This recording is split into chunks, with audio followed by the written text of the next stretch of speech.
Former President Trump is speaking out about the second attempt on his life in just 9 weeks. During an interview on X, he recalled the moment when bullets started flying. So I was playing golf with some of my friends. It was on a Sunday morning, and very peaceful, very beautiful weather. Everything was beautiful. It was a nice place to be.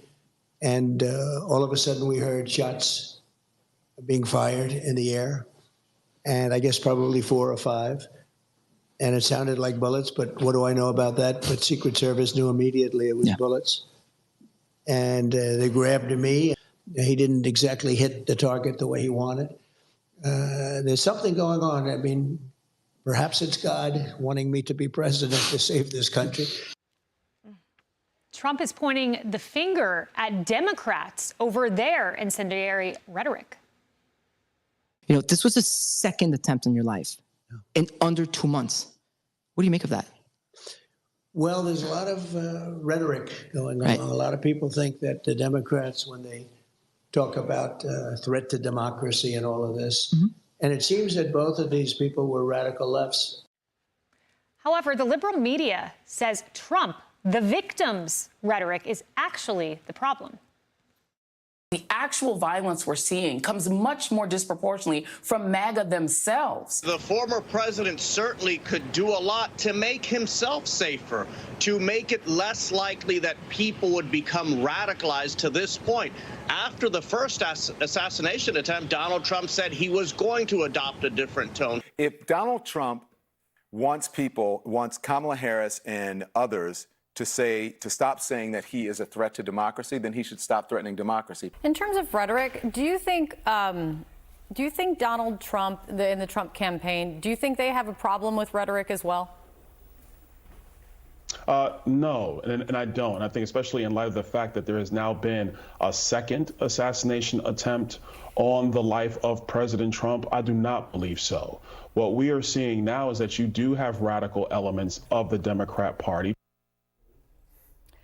Donald Trump and Hillary Clinton shockingly argued that the media isn't doing enough to paint Trump as the threat.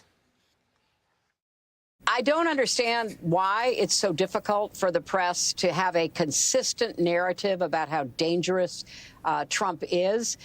You know, the late, great journalist Harry Evans one time said that, journalists should, really try to achieve objectivity. And by that, he said, I mean, they should cover the object. Well, the object in this case is Donald Trump, his demagoguery, his danger to our country and the world, and stick with it. So, Brian, Hillary wants us to talk about how dangerous Trump is when she is the one being dangerous at a time when Politico, this quote stuck out to me, the 2024 presidential election is taking place at a time when the U.S. is facing the most complex, dynamic, dangerous threat environment I've experienced in the 40-plus years I've been working in law enforcement. That's a former senior Homeland Security, intelligence, and counterterrorism official. And she had the audacity to go on primetime television last night and call Trump a danger. Well, she's deranged since 2016. I mean, there's no question about it. She still thinks that the Russians gave him the election, although she paid for the dossier that launched that 2.5-year lark that you had to be a part of, and that the whole country was distracted from. And 2.5 years, Trump had to verify that he was actually the president of the United States. We, as a country, we now acknowledge he won in 2016. She is still not over it. But the one thing that I am astounded by is I'm looking at Peter Baker, who wrote a good book about George Bush. He could be fair at times. He is actually, him and Lester Holt have named the assassination and then blamed Trump. They cite the assassination and then blame Trump for it. They don't see anything on the other side that leads to this. Democracy is over. Our last election, this is Hitler. He wants to be a dictator. Those are the things that incite this type of anger, and that's the rhetoric. But how do you blame Trump for that? It's incredible to me. And on the next day. Speaking of some of that language that analogizes Trump to Hitler, I think our viewers need to re-see this. This was pre-assassination attempt. Watch McCaskill, watch Goldman. It is just unquestionable at this point that that man cannot see public office again. He is not only unfit, he is destructive to our democracy, and he has to be eliminated. A lot of people have tried to draw similarities between Mussolini and Hitler and the use of the terminology like vermin and the drive that those men had towards autocracy and dictatorship. The difference, though, I think makes Donald Trump even more dangerous, and that is he has no philosophy he believes in. So was McCaskill there that compared Trump or said he's worse than Mussolini and Hitler? That's what I heard. And Kayleigh, the Trump campaign compiled all of the rhetoric that has been very dangerous, very targeting of Trump. We will scroll it as you react. Yeah, this is even a remarkable shift from the left versus the first assassination attempt when they made at least a half-hearted attempt to sort of couch their rhetoric. Now they're just doubling down on it, and they don't even care who sees it. And I was thinking about why that is. Why are they now refusing to apologize for the environment that they've contributed to? And I think back to my own feelings after the first assassination attempt in Butler, Pennsylvania. I've said here before, I went from being a Trump critic in 2016 to a sort of reluctant Trump voter in 2020. And after the first assassination attempt, I remember any doubt in my mind that I was not going to vote for Trump in November being completely removed. I was actually excited to vote for him. And after I said that, I had so many people reach out to me and say that they felt the exact same way. And that moment was so critical, I believe, because for the first time really in politics since Donald Trump entered the scene, people were rethinking what they knew about the former president. They were rethinking what they had been told about the former president, including that he was a fascist, that he was a threat to democracy. And that changed the way that they perceived him. That is what the left is scared of. The assassination attempts destroy the left's narratives about Donald Trump.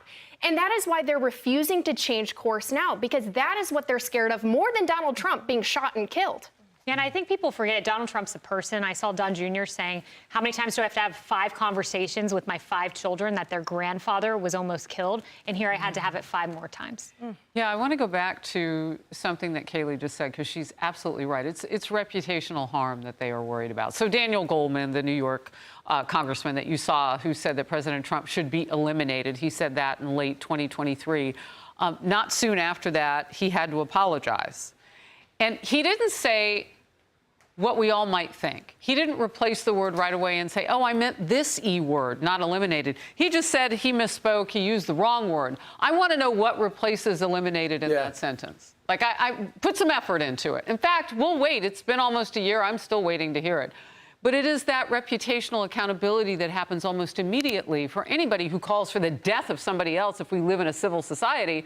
And I'm guessing that Democrats must feel that. They must be feeling it now. But they've thrown that care about it out the window. And so my question is, what really are the stakes for Democrats? It's not about democracy. We saw what they did at the top of their ticket and put Kamala Harris over Joe Biden after one debate. They didn't even move the needle in the political polls that came out. So I'm waiting to hear and to learn what is it about this moment that makes them particularly bloodthirsty as they speak about this president. Emily. Guys, the president of the United States said to put Donald Trump in a bullseye. Period. End of statement. There you go. And then we have the former Secretary of State saying, calling to action the media to amplify that. End of story. Yeah, exactly. There's rhetoric that's normal in political discourse. We will fight. We're going to win. And then there is, you are a threat to the entire American political system, which is what the left has said repeatedly. Hey everyone, I'm Emily Campagno. Catch me and my co-hosts Harris Faulkner and Kayleigh McEnany on Outnumbered every weekday at 12 p.m. Eastern, or set your DVR. Also, don't forget to subscribe to the Fox News YouTube page for daily highlights.